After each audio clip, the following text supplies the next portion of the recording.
Parce que plusieurs de mes abonnés et followers m'ont posé des questions sur la lecture des os, j'ai décidé de vous faire une vidéo la plus pratique possible pour vous montrer comment ça fonctionne. J'espère que ça vous sera utile.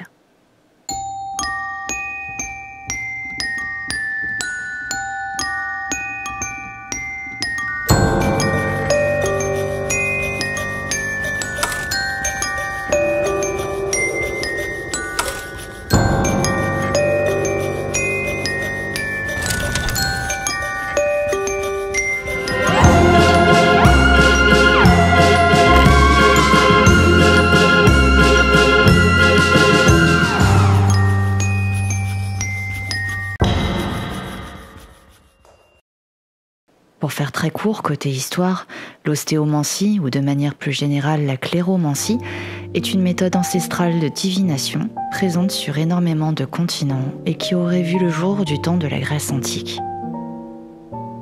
Elle consiste à lire l'avenir grâce à la disposition aléatoire de différents éléments.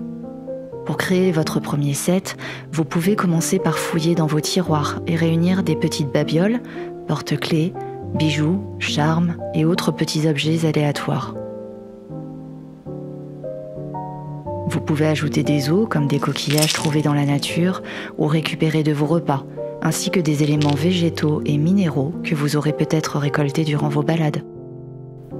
Concernant le contenant, choisissez quelque chose de suffisamment grand pour pouvoir brasser vos éléments et qui sera pratique pour les lancer sur votre surface de lecture. Le plus important est d'assigner à chacune de vos pièces une signification large. Pour vous donner quelques exemples, les clés peuvent être synonymes d'ouverture et de fermeture. Tout ce qui est dents ou griffes peut indiquer une notion de protection et de défense. Les dents en particulier peuvent aussi symboliser la communication. Les os peuvent, selon ce à quoi ils servent, définir un concept. Comme l'os à vœu ou à souhait peut correspondre à une volonté et un désir. Les charmes et les bijoux sont souvent des symboles. Une bague peut représenter une alliance, une association de toutes sortes. Vous pouvez aussi choisir des pièces pour refléter différents aspects de la vie, comme les finances, le monde spirituel, la pensée, la santé, les histoires de cœur, etc. Vous pouvez utiliser les formes des coquillages pour vous donner des indications supplémentaires. Les coris ont une forme assez typique qui peut désigner une femme, une énergie féminine ou une notion de fertilité. Enfin, même si c'est loin d'être exhaustif, si vous travaillez avec des cristaux, vous pourrez vous référer à leurs propriétés. Comme pour toute méthode divinatoire, vous posez votre question, vous brassez votre set et vous jetez les éléments sur votre surface de travail. Prenez ensuite le temps d'observer le schéma qu'il dessine et tout ce que ça vous évoque. N'hésitez pas non plus, avant et après vos lectures, à nettoyer le tout avec un peu d'encens ou d'eau de Floride.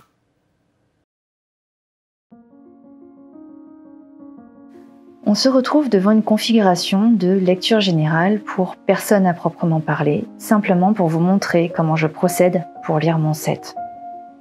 La première chose qu'on peut regarder, c'est l'ensemble. Est-ce qu'il y a un symbole ou une forme qui se dessine, comme pour la lecture des feuilles de thé, ou trouver des formes particulières dans les nuages, par exemple. Maintenant, on peut aussi utiliser les points cardinaux et les éléments qui y sont rattachés. Nord pour la terre, sud pour le feu, ouest pour l'eau et est pour l'air. Selon les pièces qui tombent à ces endroits, on pourra ajouter une couche d'interprétation. C'est pas quelque chose que j'utilise beaucoup personnellement, mais ça m'a aidé pour quelques lectures que j'ai faites sur lesquelles je bloquais un peu. Pour m'aider à chaque lecture, j'ai assigné ce coquillage, ce cori, la fonction de représenter le sujet de la lecture. J'entends par là la personne pour qui je lis. Comme ça, je sais par où commencer.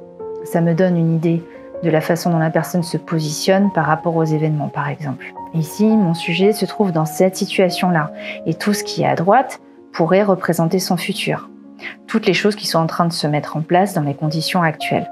Si le cori était en dehors, ici ou là, ça me donnerait aussi une indication sur la temporalité des événements ou de la manière dont le sujet perçoit les choses, par exemple. Ces morceaux de vertèbres-là me permettent de séparer les informations. Par exemple, ici, je sais que je vais devoir lire tout ce qui se trouve autour de lui, puis de lui, puis de lui, et ainsi de suite. Je ferai un lien s'il y en a un après. C'est comme si chaque amalgame représentait un morceau de l'histoire. Mais ça, c'est ma façon de procéder. Tout ce que je vous montre là, c'est ma manière de lire. Peut-être que ça ne marchera pas pour vous et que vous aurez besoin de faire les choses différemment. Ce n'est qu'une démonstration, encore une fois. Pour en revenir au sujet, il se trouve ici, dans cette situation présente. Et le morceau de quartz, là, m'indique que c'est la chose sur laquelle il faut me concentrer. C'est la clé de toute ma lecture. Je pourrais donc me dire, avec ce soleil qui est retourné, c'est un soleil, qu'actuellement les relations sociales du sujet ne sont pas au beau fixe, parce que cette dent-là m'indique qu'on parle de son clan ou de ses relations sociales. Maintenant, je vais plus loin, et je vois que cette pièce m'indique le chemin de ma lecture. Donc, ces relations ne sont pas géniales, mais il va y avoir du changement représenté par ce petit crâne. Un changement au niveau des finances et de ses relations amoureuses.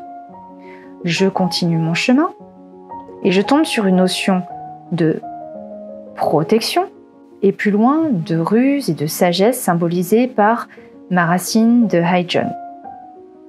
Je peux interpréter ça comme un conseil. Si je reprends depuis le début, on sait que mon sujet a de mauvaises relations actuellement et les changements qui vont s'opérer auront tout intérêt à être bien protégés. Je remonte en suivant le chemin tracé par les vertèbres et je vois que cette protection sera donc nécessaire car autrement le sujet devra faire face à énormément de blocages et d'adversités, représentés ici par cette clé, ce coquillage et cette graine. Autrement dit, il y aura probablement beaucoup de jalousie et de mesquinerie dans l'air et on risque de lui mettre des bâtons dans les roues si le sujet parle trop de ce qui se passe dans sa vie. Donc ça, c'est une lecture globale.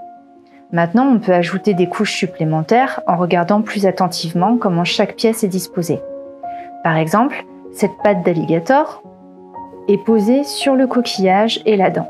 Je peux donc penser que les problèmes causés par les ennemis de mon sujet, s'il y en a, pourraient être très longs et qu'il y aura peut-être une sorte d'acharnement.